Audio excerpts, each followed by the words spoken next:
Bonsoir à tous, madame, monsieur, et bienvenue sur Face à l'actualité. Emmanuel Macron, un bien malheureux candidat, logé dans des contradictions, c'est-à-dire d'abord en France, chez lui, et contradictions naturellement aussi en Ukraine, où en réalité il a fait feu de tout bois. Henri Diamaté Mandeng, bonsoir et bienvenue. Bonsoir, mon cher.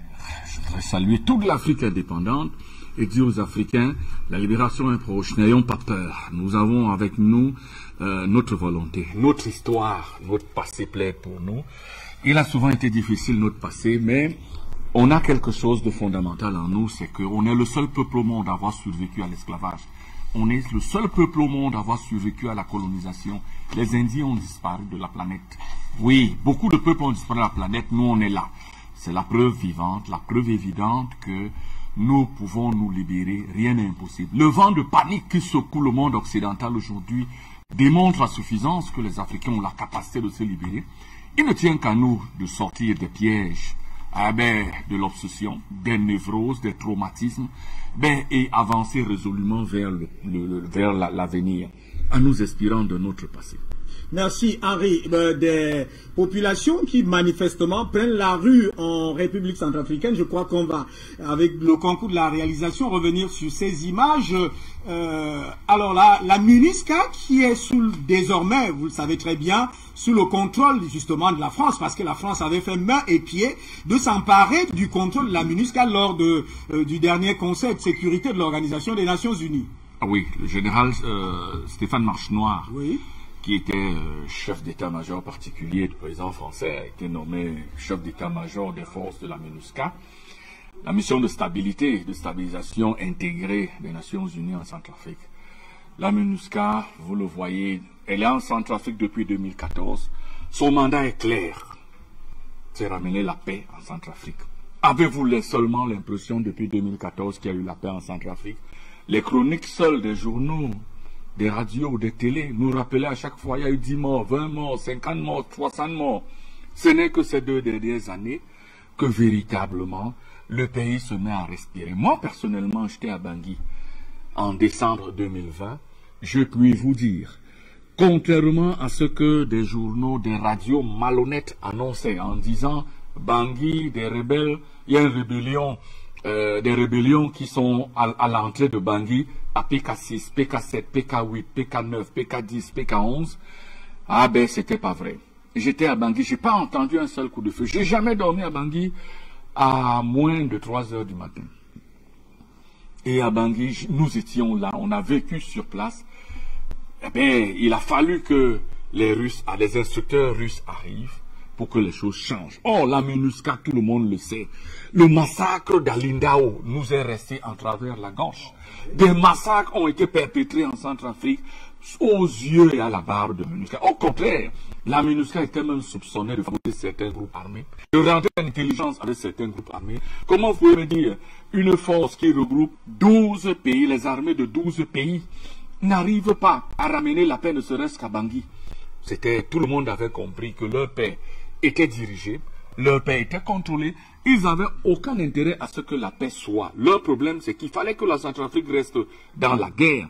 Et lorsqu'on a surpris les militaires portugais en train de creuser, comme si les rebelles se cachaient sous la terre. Ils creusaient quoi? Ils creusaient une zone qui est réputée riche en diamants. Donc c'est ce jour qu'on a compris que ces gars ne sont pas bien. Et les Portugais se sont défaussés en disant qu'ils ne sont pas les seuls à le faire. Tous le font. Tous le font. Donc ces militaires, en fait, ces casques bleus déguisés, c'était des ingénieurs qui venaient exploiter les mines centrafricaines. Et aujourd'hui, quand ils voient la paix, ils sont fâchés, ils disent que non, les Russes doivent partir, les Russes ont fait ceci, les Russes ont fait cela.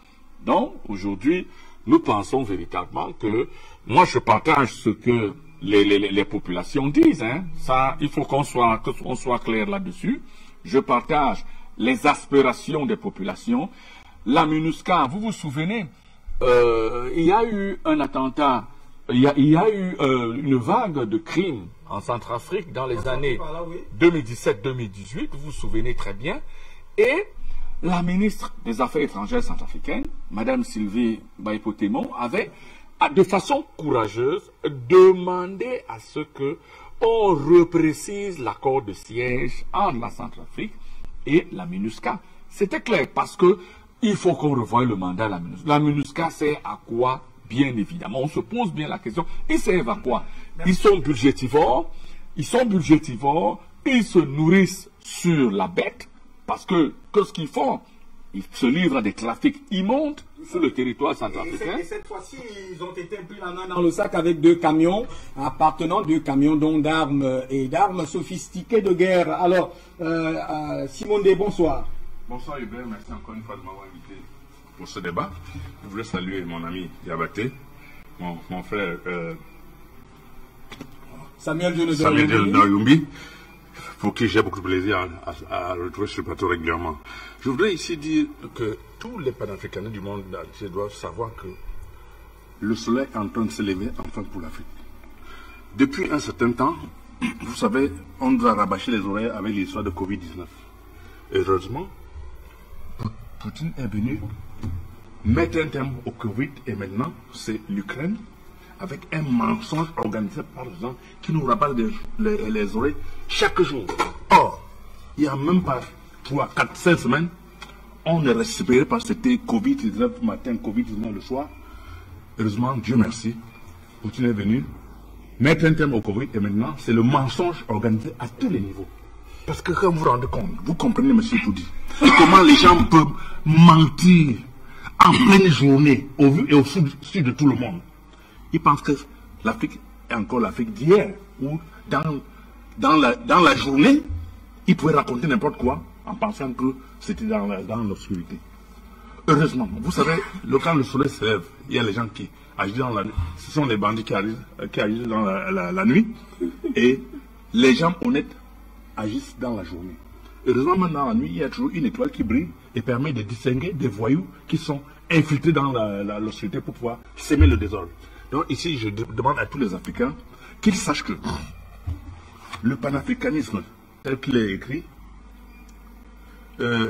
c'est que l'Afrique protège l'Afrique et non l'Afrique sabote l'Afrique. Il faut que les gens le retiennent. Le panafricanisme, c'est que les Africains protègent l'Afrique et non l'Afrique sabote l'Afrique. Parce qu'il y a plein d'Africains, tous ces temps-ci, quand ils vous voient, ils vous disent que la Russie est en train de tuer les gens en Ukraine, tout ça. Et pourtant, en Afrique, les gens meurent chaque jour. Ça n'émeut personne. Dans tous les pays africains, il y a des milliers de morts chaque jour. Et qui parle de ces Occidentaux? Aucun Africain ne crie. Et aujourd'hui, la Russie est en train de demander aux gens de venir enlever l'arme devant sa porte. Et ce sont les Noirs pour qui on lutte, qui sont contre ce pays. Je me demande où est-ce que les gens ont mis leur cerveau. Je demande à tous les Africains de sortir enfin leur cerveau du frigo pour les réviser, pour faire en sorte qu'ils commencent à poser de vrais actes pour libérer l'Afrique. Merci à vous, Simon Samuel Yumbi. Je rappelle qu'on va aller prendre Ngouti Beanza. Il est activiste, il est panafricaniste, il est à Paris. Nous aurons aussi Linda Larbaoui, analyste politique aguerrie, très aguerrie dans les questions de renseignement, de sécurité. Issa Diawara, il est activiste panafricain. On va le prendre au Mali, le siège justement de cet État, ou tout au moins le lieu où la France est beaucoup plus traînée pratiquement par la poussière, on peut le dire ici sans risque de se tromper, parce que la France ne cesse de boire une eau très mauvaise au Mali. Alors, Samuel Yumbi, bonsoir et bienvenue. Merci, monsieur Bertondi. Bonsoir à tous mes copanélistes, monsieur Dr Simo et monsieur Simo et Dr Diabaté Mandeng et tous nos confrères sur Zoom, dont Béanzin, Madame Linda Larbaoui, cette lion indomptable, et Monsieur Issa Diawara. Un grand bonsoir surtout à la jeunesse panafricaine, cette jeunesse africaine, cette jeunesse qui a compris les enjeux de ce monde, les enjeux de ce début du XXIe siècle, donc grâce à nous qui sommes face à cette télévision Afrique Média depuis une décennie, nous avions pris la peine pour pouvoir jouer notre rôle, comme certains de nos aïeux, nos parents qui ont laissé le suivi pour que nous puissions continuer ce combat, et ceux qui, grâce à eux, nous avons cette chaîne Afrique Média en Afrique aujourd'hui, à la personne de ce grand patriarche, son Excellence M. Paul Biya, à qui nous devions tous lui dire un merci pour avoir apporté sa contribution à l'édifice d'une Afrique meilleure, et que la jeunesse a su prendre en connaissance et dans sa maturité et dans son sens de responsabilité la devise qui est la leur. Libérer l'Afrique, libérer toutes les sous-régions et dire non à l'impérialisme. Car, chers jeunes que vous me suivez, je vais juste quelque part vous faire lire la charte, juste un article, M. Hubert Toundi, pour réveiller la conscience de ces jeunes que le combat qui se passe aujourd'hui, le défi que ces jeunes en plein Centrafrique disent non à l'ONU, ce n'est pas un non parce que nous n'aimons pas les institutions, mais c'est tout simplement parce que la présence de l'ONU en Afrique était déjà écrite. Suivez le regard. L'article 22 des accords sur la charte de l'impérialisme dit « L'ONU est notre instrument. Nous devons l'utiliser contre nos ennemis et les pays du tiers-monde pour protéger nos intérêts. » Vous vous rendez compte que l'ONU qui est là, nous pensons que c'est une ONU qui est là pour nous protéger. Pourtant, c'est un instrument déjà qui est déjà écrite dans la charte de l'ONU depuis le partage de l'Afrique en 1884. Donc aujourd'hui, ce qui se passe en Centrafrique, ce qui se passe au Mali, ce qui se passe partout en Afrique aujourd'hui, où la jeunesse est debout, nous pouvons que dire à tous ces jeunes, mettez-vous debout, mettez-vous debout. Au Niger, c'est avec bravoure. Au Burkina Faso, c'est avec bravoure. Et en Côte d'Ivoire, demain, parce que nous avons une devise, fait partie toutes les forces étrangères sous nos territoires, car ils sont les instigateurs de l'instabilité, de l'insécurité et contre-positifs pour notre développement. Voilà pourquoi nous prenons les bateaux tout le temps, croyant que nous allons dans un paradis. Pourtant, le vrai paradis, il est ici en Afrique. Ce que nous voyons en Ukraine aujourd'hui démontre que tous ces Européens sont en train de bagarrer parce que ils veulent revenir sur la ceinture du Sahel, sur le golfe de Guinée, parce que c'est ici en Afrique ce jour le monde de demain où se retrouvent toutes nos ressources naturelles dont nous devons être des acteurs pour dire notre guerre, comme je l'ai dit sur ce plateau, faisons notre guerre. Ce qui se passe en Ukraine, M. Poutine est en train d'ouvrir les yeux de toute l'Afrique, en particulier la jeunesse, car demain ne sera pas là. Nous devons apprendre des enseignements sur ce qui se passe là-bas pour nous défendre ici et nous défendre. Nous pouvons qu'être très contents et satisfaits de tout ce qui se passe actuellement, M. Hubert Toundi. Merci à vous. Linda Larbaoui, bonsoir, chère madame. Et avec vous, direction Bangui, où hier deux camions ont été saisis. Ces camions-là chargés d'armes sophistiquées de guerre. Et du coup, cela a suscité le courroux de toute la jeunesse en République centrafricaine. Quelle lecture faire de cette situation et lorsqu'on sait que ces camions appartiennent à la MINUSCA?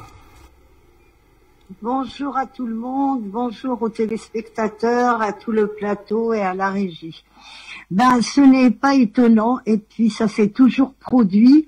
On dirait que les casques bleus ne changent pas de leur méthode parce que ils l'ont déjà fait auparavant en Yougoslavie quand ça a chauffé en Bosnie-Herzégovine. À l'époque, Bernard Kouchner nous avait fait une opération, un paquet de riz, 1 kilo de riz par enfant à l'école, et puis le riz est parti dans la mer Méditerranée et c'est des armes qui sont rentrées à la place.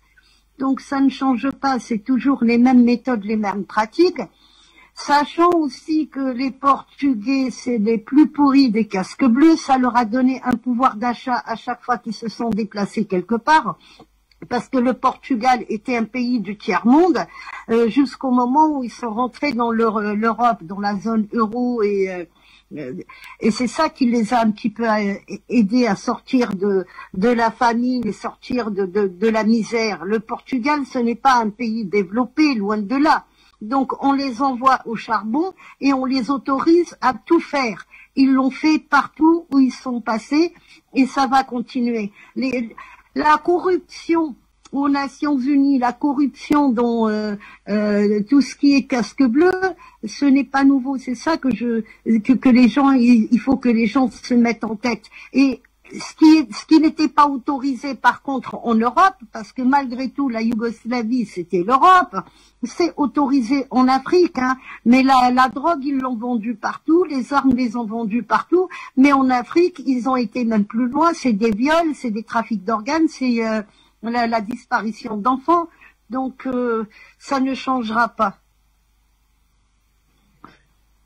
Pas de la jeunesse centrafricaine en train de prendre fait et cause de manifester son courrier d'exil au départ de la MINUSCA. Ngouti Béanzin, bonsoir et bienvenue. Vous êtes à Paris, si je crois bien. Vous êtes à Paris, ben vous avez un regard sur l'Afrique et cette fois-ci, c'est toujours les Nations Unies, la mission des Nations Unies, cette fois-ci contrôlée par justement la France, nous l'avons dit au départ, qui est mise au banc en République centrafricaine. C'est depuis hier 2 camions chargés d'armes sophistiquées, 2 camions de gendarmerie, donc convoyés par la mission des Nations Unies en République centrafricaine. Quelle lecture à propos du courroux des populations qui sont sorties pour exiger le départ de cette MINUSCA? Bonsoir Bachir, salutations Afrique Média, salutations au peuple africain, au peuple du monde et aux téléspectateurs qui nous regardent. Ma lecture à moi, vous savez, est très simple. Vous venez d'évoquer que des populations en Centrafrique se sont levées, sont en train de manifester leur colère pour demander le départ de la MINUSMA en Centrafrique. Et je ne peux que soutenir le désiratum et l'aspiration du peuple centrafricain à faire partir le bras armé de l'impérialisme occidental qui est la MINUSMA, l'ONU, dirigée par l'ONU et sa clique. Donc il faut que cette impulsion soit soutenue et suivie bien évidemment des faits, de résultats qui contaminera, espérons-le, les autres pays de la région sur le continent. Parce que comme la sœur Linda vient de l'expliquer, n'oublions pas que les casques bleus, la MINUSMA, l'ONU, ont toujours servi ce rôle en introduisant des armes sur le continent, dans les pays africains, pour que les peuples puissent s'entretuer. La dernière fois, Jean-Luc Mélenchon, en fanfaronnant à l'Assemblée nationale, demandait aux députés, mais si la France dépense jusqu'à 1 milliard de francs CFA par jour pour lutter contre soi-disant le terrorisme que eux-mêmes ont créé, combien dépensent les terroristes pour exister? La réponse est là. C'est tout simplement parce que c'est la MINUSMA, c'est eux-mêmes qui introduisent ces armes. Vous imaginez bien que les armes utilisées par les groupes armés, par ces bandits, par ces criminels, elles proviennent d'où? Un pays qui est sous embargo. Et on vous dit que des groupes armés possèdent des armes, sont plus équipés même que des fois l'armée nationale du pays. Nous le savons que ça ne tombe pas du ciel. Les armes, nous voyons ce qui se passe en Ukraine. On a compris maintenant comment ils acheminent les armes, comment ils achètent les armes, comment ils débloquent l'aide pour prendre des armes. Donc quand on entend l'Europe, l'Occident, la France dire nous débloquons des millions d'aides pour tel pays, sachez-le que ces aides ne vont pas directement dans le pays en liquide, ni en billets de banque, mais ce sont des aides qui passent par des comptes offshore pour acheter des armes et le faire introduire dans le pays via la MINUSMA qui sont là pour en réalité aider l'Occident, l'impérialisme à dépouiller, à balkaniser le pays. Nous avons vu ce que la MINUSMA, les casques bleus ont semé en Haïti. On a vu qu'ils ont ramené le choléra, la pédophilie, le mépris des populations jusqu'à aujourd'hui. Après leur départ, on a vu l'état d'Haïti. Nous avons vu ce que la MINUSMA a fait comme boulot au Mali avec la France 9 ans, presque 10 ans après. Nous avons vu ce que la MINUSMA fait en Centrafrique et nous voyons aussi ce que la MINUSMA fait, que ce soit au Congo, on ne parle pas assez, mais on le voit à l'est du Congo, ce que la MINUSMA, soi-disant, fait là-bas. Donc à un moment, si ces personnes, si ces organisations ne sont pas en mesure de sécuriser les populations, ne sont pas en mesure d'être clairs concernant leur présence sur les terres africaines, alors les populations sont en droit et en légitimité de demander leur départ. Parce que pour venir vendre des solutions de sécurité contre l'insécurité, il faut être soi-même l'insécurité. Et je le dis haut et fort que la MINUSMA, l'ONU, ce sont eux qui sont l'insécurité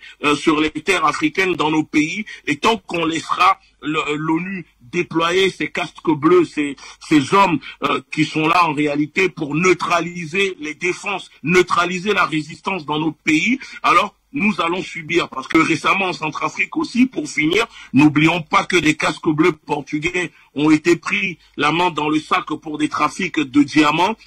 À chaque fois, ça a toujours été comme ça et ça continue encore et encore. Donc, moi, je soutiens fortement les populations en Centrafrique qui se lèvent en ce moment et je les appelle même à intensifier, à aller plus loin. Parce que s'il le faut, vous fabriquez aussi, vous aussi, vos bouteilles de cocktail Molotov comme l'Europe, l'Occident le demande aux Ukrainiens et vous libérez l'occupant de vos terres. Monsieur, c'est vrai que vous êtes dans une confusion d'image. On va pas s'arrêter là. Il faut peut-être revoir les personnes. Peut-être pour être plus clair, l'image de Bachir ne pourra pas être collée à la mienne. Ça, c'est clair. On quitte Paris, donc, là où vous êtes. Et puis, directement, on va à Bamako pour prendre Monsieur Diarra. Monsieur Diarra, bonjour, ou bonsoir si vous voulez bien, et bienvenue. Alors, vous êtes au Mali, on va entrer dans le vif du sujet tout à l'heure avec le Mali et les contradictions d'Emmanuel Macron. Ben, allons d'abord en Centrafrique pour voir la révolte ou la levée de bouclier des populations depuis hier qui exige le départ de la MINUSCA. Monsieur Diarra, bonsoir et bienvenue. Bonsoir, monsieur Hubert Etoudi. Bonsoir à tous mes co-débatteurs. Juste un élément de précision, c'est pas monsieur Diarra, monsieur Diawara. C'est M. Diawara. Ok, ce qui se passe en Centrafrique, je pense, c'est un peu du déjà vu un peu partout où les forces de l'ONU ont eu à intervenir. Moi, la question, en tout cas d'abord pour nos téléspectateurs, c'est d'abord de savoir pourquoi les forces de l'ONU dans un pays. Et généralement, c'est après que les pays impérialistes ont eu à imposer une guerre sauvage à des peuples. Ensuite, maintenant, c'est service après-vente. Quand la MINUSMA arrive généralement, quand les forces de l'ONU arrivent généralement, c'est comment entretenir le chaos sur le long terme. Parce que partout où ces gens sont intervenus, nous nous souvenons de leur intervention au Liban, c'est une guerre qui n'a jamais pris fin. Nous connaissons leur intervention en RDC, à l'est du Congo, ça n'a jamais pris fin. Nous connaissons leur intervention en Centrafrique et au Mali, où ils ont un fort contingent. Donc ces gens interviennent, c'est pour entretenir le chaos à long terme. Parce qu'une chose est de commencer une guerre, une chose est de savoir la terminer. Et quand les forces, les casques bleus de l'ONU, qui en réalité ce sont des casques rouges, c'est des casques qui doivent être coulés, en tout cas du sang. Quand les casques bleus de l'ONU interviennent, généralement c'est pour faire distribuer les armes. Parce que dans ce contexte, il serait très difficile de terminer une guerre. Parce que là où nous avons tellement des armes en circulation, c'est ce qui se passe au Mali. Ils ont eu à vendre tellement des armes. Nous, on n'avait jamais vu de telles armes au Mali. Donc, ils ont armé presque tout le monde. Donc, il est devenu très difficile aujourd'hui de désarmer les gens. Ça, c'est un peu ce qui se passe. C'est la mission principale des forces de casques bleus de l'ONU. Ensuite, vous voyez les composantes, les différentes forces qui composent le casque bleu de l'ONU.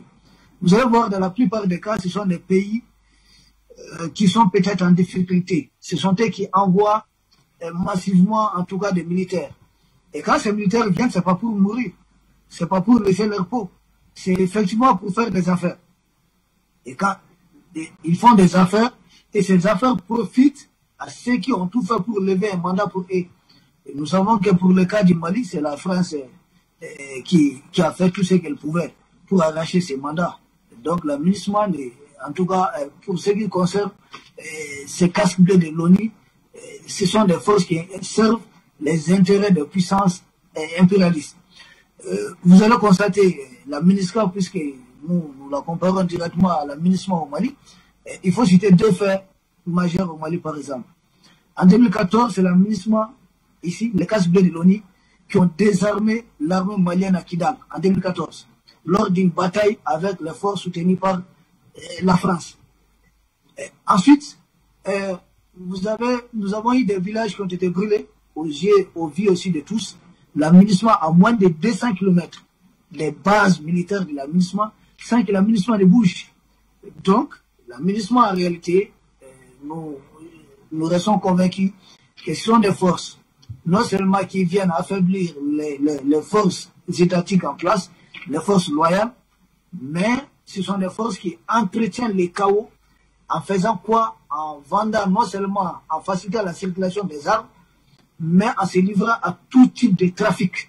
Et aujourd'hui, nous disons bravo à la population centrafricaine de se lever. Et je suis convaincu que le cas du Mali viendra très bientôt. Parce que nous sommes dans une procédure, c'est un processus plutôt qui est engagé. Et nous devons d'abord terminer avec la France et viendra le tour des autres forces du mal. Et même si la CEDEAO aujourd'hui joue à la trouble faite, qui nous empêche d'avancer directement vers notre cible. Nous comprenons ces choses et nous disons bravo à la Centrafrique. La jeunesse malienne, par ma voix ici, vous soutient. Nous vous accompagnons. Vous avez notre soutien. Donc, c'est ce que je pouvais dire sur ce point. Et merci à vous le micro. Merci beaucoup. On rappelle quand même que la mission multidimensionnelle intégrée des Nations Unies pour la stabilisation en République centrafricaine avait été donc établie par la résolution 2449 en 2014 et qu'arrivant en 2020, elle n'a jamais produit, ou en 2019, elle n'a jamais produit des résultats conséquents pour la sécurisation de la République centrafricaine. Il a fallu que les Russes, quelqu'un l'a dit tout à l'heure, se mêlent à cette affaire pour pacifier pratiquement la République centrafricaine et mettre les rebelles en respect. Et l'on se souvient que la France a fait main et pied pour reprendre le commandement de cette MINUSCA. On ne sait pas pourquoi. Et aujourd'hui, donc, les populations ont justement pris cette MINUSCA la main dans le sac ou dans la poche, avec deux camions chargés d'armes sophistiquées de guerre, des deux camions de gendarmerie. En tout cas, nous allons revenir au cours de nos éditions sur cette actualité. Et je reste avec vous dans le grand zoom. Je repars à Paris pour prendre justement Nguchi Beanza sur la situation au Mali. Alors, nous sommes au Mali.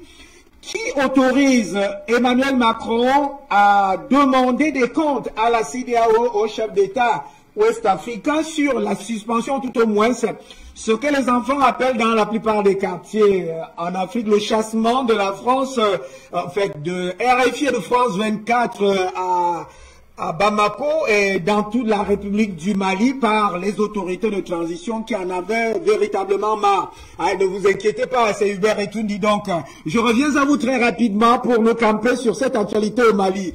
Nguchi Beanza. Oui, je suis vraiment désolé, cher Hubert Etundi. Il y a eu confusion. Je vous ai confondu avec Bachir. Voilà, ça arrive, mais bon, c'était pas méchant et je m'en excuse là-dessus. Moi, écoutez, je pense vraiment que cette question ne nous étonne plus parce que nous savons tous pourquoi cette réaction, nous savons tous pourquoi les autorités françaises dirigées par l'usurier Macron-Poléon se comportent ainsi envers ce qui se passe au Mali, parce que l'enjeu est vraiment énorme pour la France, parce que la France est en train de perdre, mais vraiment beaucoup en ce moment au Mali.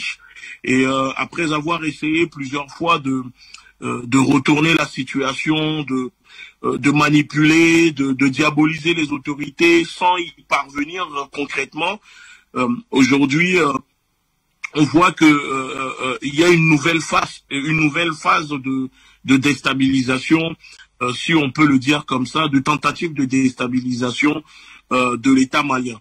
Mais moi, je suis confiant parce que je sais qu'il y a un travail qui a été abattu sur le terrain. Il y a des fondations qui sont très solides et donc la tempête peut venir s'abattre sur cette fondation et ça ne va pas trembler parce que la construction est très solide. Et il faut que le peuple malien, comme ils le font déjà, hein, c'est ce qui se passe déjà, continue de pousser, de mobiliser, de dénoncer et de soutenir surtout leurs dirigeants parce que ça n'a jamais été facile et ça ne sera pas facile de concrètement se libérer de l'hégémonie de l'empire de l'État français. Mais nous sommes en train d'arriver et je pense que il n'y a pas de victoire sans sacrifice et que avant d'avoir la victoire, il faut toujours se sacrifier. Mais tout ce tohu-bohu doit vraiment nous alerter sur la nécessité de former un bloc, moi je dirais vraiment régional sur le continent, parce que on parle par exemple là de Centrafrique et je ne comprends pas pourquoi jusqu'à présent le président Touadéra qui est arrivé, nous tous on l'a soutenu. Aujourd'hui j'ai l'impression que il est endormi, je ne le vois pas se rapprocher du Mali, des autorités maliennes, alors que il est persécuté comme le Mali sous embargo, la CEDEAO, etc. Et moi, je pense vraiment que il faut vraiment que les pays puissent s'unir pour créer une puissance régionale capable de défendre l'intérêt de leur propre population. Parce que ce n'est ni la CEDEAO, ni l'Union africaine qui sont là pour le faire. Ce sont des bras séculiers de ceux que nous combattons. Mais c'est au peuple et à ces quelques rares politiciens braves, intègres, comme on les retrouve au Mali, que ce soit le Premier ministre Choguel, le ministre de la Défense Camara et le président Goïta, la preuve qu'il y a encore des hommes qui peuvent faire de la politique sur le continent et tenir tête à la politique d'exploitation que mène l'État français dans les camps de concentration qui sont nos pays. Donc la réaction de la France est tout à fait normale parce que on le voit aussi que la France est en état de décomposition avancée où les Corses sont en train de demander l'autonomie, sont en train de reprendre la lutte. Aujourd'hui, le Front de libération de la Bretagne, le mouvement révolutionnaire armé de la Bretagne demande une autonomie et l'indépendance et donne jusqu'au 22 décembre à l'État français d'étudier cela, sinon ils vont reprendre des actions. Donc ça prouve vraiment que Macron est en ce moment dans un bourbier et pour détourner l'objectif, pour détourner le regard de sa population, des Français. Alors, il faut aller dire que c'est la faute des Africains, que les grands méchants sont de l'autre côté, vers le sud, au Mali, que c'est les autorités maliennes qui sont les méchants. Parce que moi, je ne comprends pas comment un pays, un gouvernement, un président de la France peut venir faire de l'ingérence dans les décisions prises par un autre État vis-à-vis que ce soit des médias propagandistes qui diffusent des mensonges comme RFI, France 24 sur le sol malien. Surtout que la France elle-même n'a pas hésité à faire la même chose à propos des médias russes en les accusant de la même chose et que l'État malien n'a pas fait de l'ingérence, n'a pas intervenu là-dedans. Donc ça prouve vraiment qu'il y a encore une ingérence, que malgré les propos, les discours pour séduire une partie de la jeunesse que déploie le Quai d'Orsay, le Conseil présidentiel pour l'Afrique, autour de Macron, disant que Macron ne fait pas de l'ingérence dans les affaires politiques de l'Afrique, que c'est faux, que au contraire Macron est pire. Macron est un néocolon, un impérialiste qui est là pour verrouiller et sécuriser ce système mis en place, aidé par la bourgeoisie comprador africaine qui ne produisent rien mais qui sont là que pour s'enrichir et aider l'impérialisme à exploiter leur pays. Linda Labaoui, Monsieur Diarra, il y a quand même que nous voulons savoir le climat à Bamako et au Mali précisément, parce que je reprends les termes d'Emmanuel Macron, c'est d'ailleurs ce qui me permet de mettre au devant de l'actualité cet événement pour ce mardi face à l'actualité. Et Emmanuel Macron disait, je cite, qu'il condamnait avec la plus grande fermeté la suspension et la diffusion de RFI et France 24 au Mali. Mais ce n'est pas ça qui, en réalité, choque les panafricains. Il disait, cette action ou cet acte, c'est une course, ça témoigne, selon lui, d'une course en avant vers le pire de la part de la junte. Ce sont ces mots. Alors, Monsieur Diarra, quel est le climat à Bamako autour des autorités de transition sur cette situation et avec ces déclarations d'Emmanuel Macron? Ok, merci. Monsieur Hubert Etoundi, une fois de plus ici, nous sommes sereins. Les jeunes sont sereins, la population est sereine, tout le monde va à son occupation. Chez nous, c'est comme des chiens à bois, la caravane passe. Et cette déclaration d'Emmanuel Macron est un non-événement au Mali. D'ailleurs, on n'en parle même pas beaucoup. C'est peut-être sur les médias occidentaux et impérialistes que les gens en font une grosse affaire. Pour nous, ce n'est pas une surprise. Nous savons que M. Emmanuel Macron, c'est juste un agent peut-être de la CIA qui a été recruté ou bien un agent, en tout cas du lobbying américain qui est placé à la tête de l'État français. Et nous aussi, nous condamnons fermement. Nous condamnons fermement la suspension des RT France et des Sputnik en Europe. Ça, nous condamnons cela fermement. Ils ont violé aussi la liberté d'expression.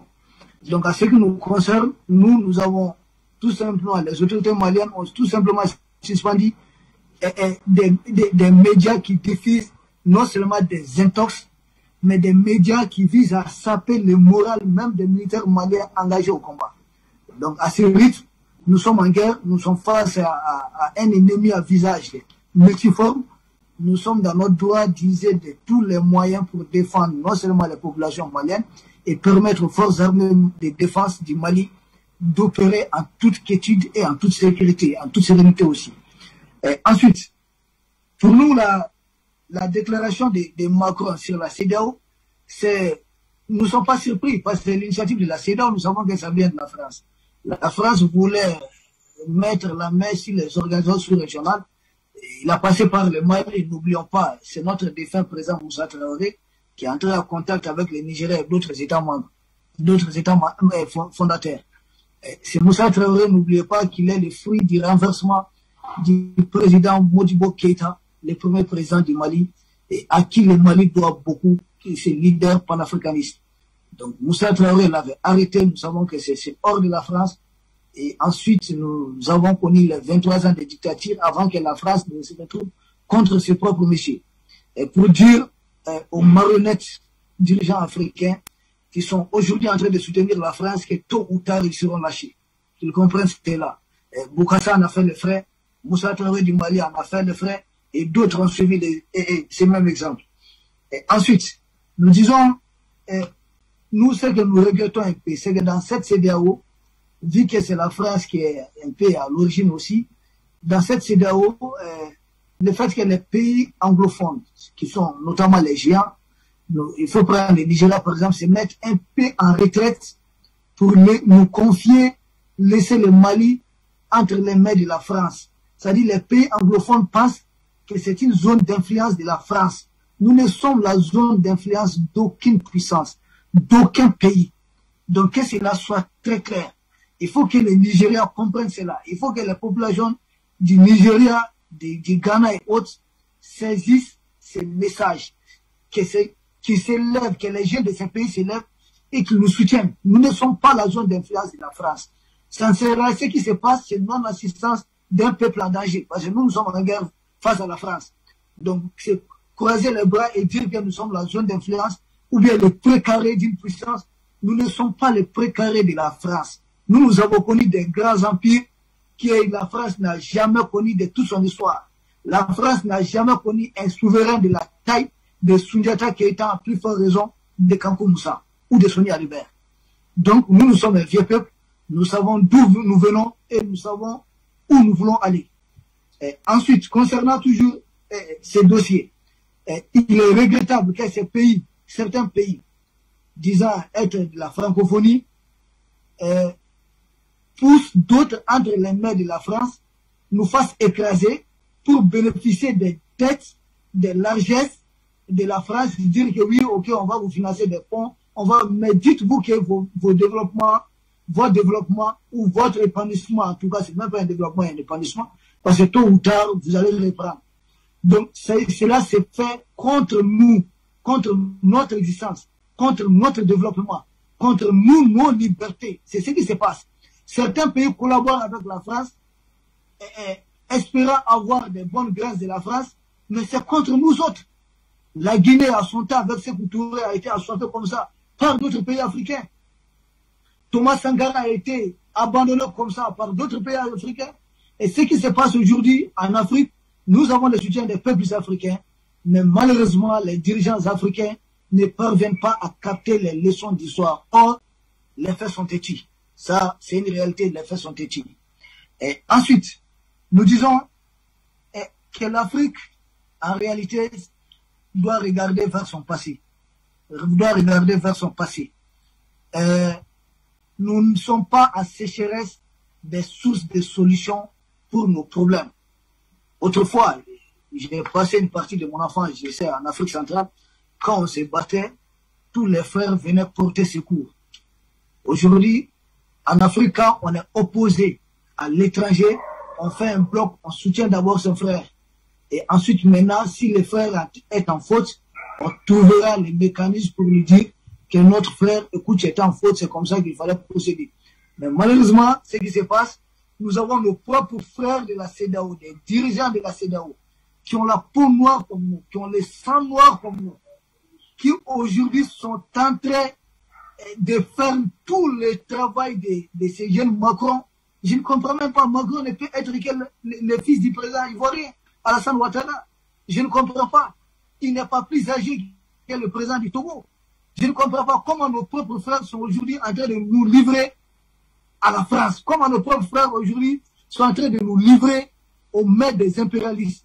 Ces dirigeants africains, s'ils nous écoutent, et je sais qu'ils suivent bien Afrique Média, qu'ils comprennent que tôt ou tard, ils se retrouveront seuls dans leur tombe et que tôt ou tard, ils seront abandonnés par la France. Nous avons des mécanismes chez nous. Nous avons des autorités traditionnelles. Nous avons les rois d'Afrique qui étaient venus ici. Nous pensons que nous pouvons régler cette histoire sans que la CEDEAO ne continue de jouer à la tour de fête. Parce que c'est à quoi la CEDEAO en train de... en tout cas, c'est à quoi la CEDEAO se livre aujourd'hui. C'est une façon de s'interposer entre le Mali qui est en train d'arracher sa vraie indépendance entre les mains de la France à jouer à la tour de fête en essayant de nous asphyxier financièrement, en nous asphyxier diplomatiquement, une façon d'empêcher le Mali d'être les exemples. Et nous disons aux jeunes officiers africains, ce sont des Africains, les soutiens ne s'arrêtent pas seulement sur les médias. Les jeunes Africains qui nous soutiennent, vous avez vos frères dans les casernes et autres en Afrique, parlez avec eux. Que si nous n'avons pas eu le temps d'aider Thomas Sankara à son temps, nous n'avons pas eu le temps de sauver Kadhafi des griffes de l'OTAN. Aujourd'hui, que ces jeunes officiers africains se démarquent de leurs officiers qui sont en train de les maintenir sous le joug de l'impérialisme pour sacrifier leur frère Assimi Goïta, leur frère Sadio Kamara. Donc pour nous, ce qui se passe, la CEDEAO n'est qu'en mission de la France et nous disons à nos frères de la CEDEAO, aux dirigeants de la CEDEAO de se ressaisir et d'essayer d'entrer dans l'histoire et assister un pays frère et non essayer de nous livrer à l'ennemi qui est de l'autre côté de la Méditerranée. Cet ennemi qui ferme la frontière à nos frères africains qui meurent dans la Méditerranée et aujourd'hui qui est en train d'ouvrir ses frontières aux millions d'Ukrainiens qui entrent et qui ont directement du travail et qui ont tous les papiers au même moment. Les jeunes Africains meurent dans la Méditerranée. Nous disons, merci à vous, Monsieur Diarra. On va certainement revenir. Vous avez beaucoup de choses à dire, mais on va aller prendre aussi Linda Larbaoui. Alors, Linda Larbaoui, Monsieur Diarra, pratiquement est remonté. Il y a deux déclarations d'Emmanuel Macron. La première donne des instructions à la CEDEAO.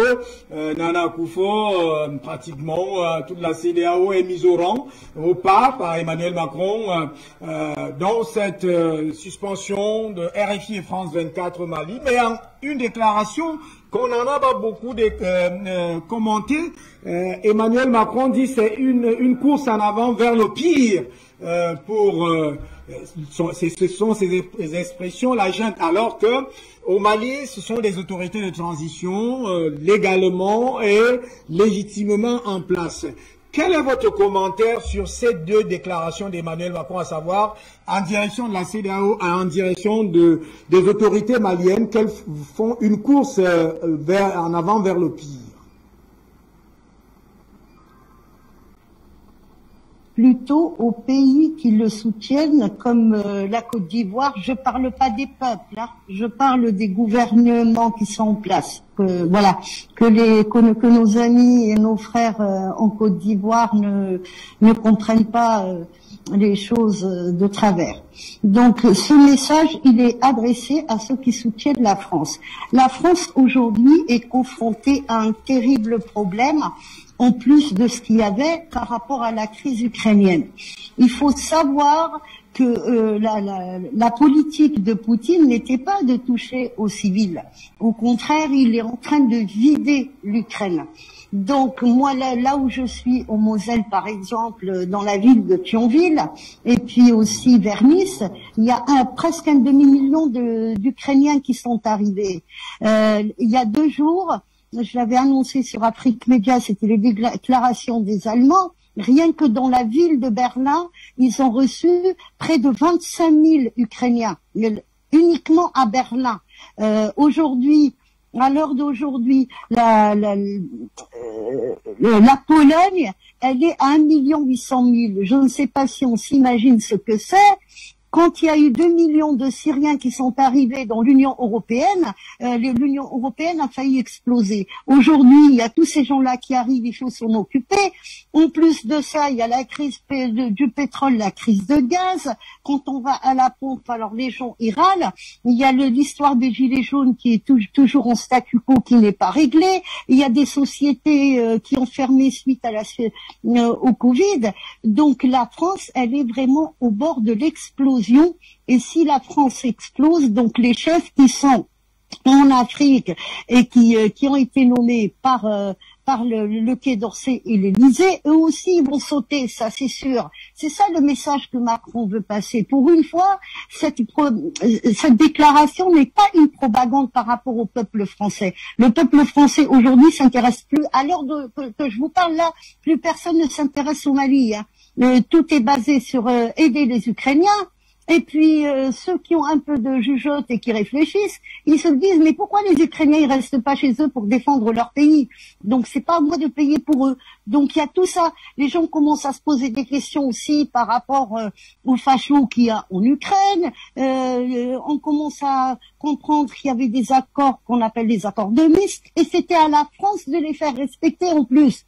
Donc dans tout ça, le peuple français n'est pas dans l'histoire du Mali. Ils sont sortis du Mali. On leur a appris que c'était fini Barkhane, qu'on quittait le Mali et puis que tout allait bien. Tout ça. Et puis se fichent complètement si au Mali, il y a RFI, il y a France 24, il y a TF1, la CI, ils s'en fichent. Aujourd'hui, le Français, quand il va à la pompe, il râle. J'ai envoyé une photo, moi-même j'étais à la pompe, j'ai pris une photo, je l'ai envoyée à Afrique Média. Le litre d'essence, il est à 2,35 €. Alors, presque tout le monde travaille avec sa voiture en Europe. Surtout en France, on a besoin de la voiture pour aller travailler en province. Dans les grandes villes comme Paris, tout ça, ou Lyon, Lille, on n'a pas vraiment besoin de prendre sa voiture, mais dès qu'on sort de ces grosses agglomérations, on a besoin de prendre sa voiture. Et des fois, c'est le couple qui part, chacun sa voiture. Donc il y a aujourd'hui, on arrive au tiers du budget de la famille qui part dans l'essence. C'est énorme. Donc ce message, pour revenir à ça, le message, il est adressé à ceux qui sont en place et qui sont protégés par la France. pour le Mali est déjà sorti. Pour moi, il est sorti de la CEDEAO. Parce que le Mali, contrairement à ce que disait ce jeune homme, il peut me croire que il y a des pays, il y a des chefs d'État qui vraiment soutiennent le Mali. Si on prend l'exemple de Abiy Ahmed, on a voulu le déstabiliser par rapport aussi au Tigré, par rapport au barrage. Abiy Ahmed, c'est lui qui est à l'initiative justement du G4 qui est en train de se former entre l'Éthiopie, le Nigeria, l'Afrique du Sud et l'Algérie. Et puis ça deviendra dans le futur, une fois qu'il y a un gouvernement qui est nommé suite à un vote au Mali, ça deviendra le G5. Donc Abiy Ahmed déjà, il soutient le Mali. L'Afrique du Sud soutient le Mali, le Nigeria soutient le Mali et l'Algérie soutient le Mali. La Tunisie aussi, puisque même il y a des armes qui ont été livrées via la Tunisie, l'Égypte et la Mauritanie qui subit actuellement des pressions extraordinaires parce qu'ils ont ouvert leurs ports. Donc il faut pas croire que toute l'Afrique est là à travailler pour la France, c'est pas vrai. Et puis il y a aussi le Cameroun qui soutient le Mali, rien qu'avec Afrique Média, si on parle que d'Afrique Média, mais je pense que le président qui est en place, s'il autorise justement à ce que les Africains puissent comprendre leur situation et puissent s'exprimer librement, et c'est le seul qui a autorisé ça. Donc ça, c'est un véritable soutien, l'information. Donc il faut remercier tous ces pays, il faut remercier Monsieur Béa, il faut remercier Afrique Média parce que ça, c'est un véritable soutien. Voilà. Concernant la France, pour moi, elle est finie en Afrique et le peuple français, il va comprendre sa douleur bientôt, vu les agissements, vu tout le comportement en Afrique. Et le message que Macron voulait faire passer, c'était uniquement à ceux qui sont en train de gouverner là et protégés par la France. Je ne dirai pas plus. Chère Madame Linda Larbaoui, alors Simone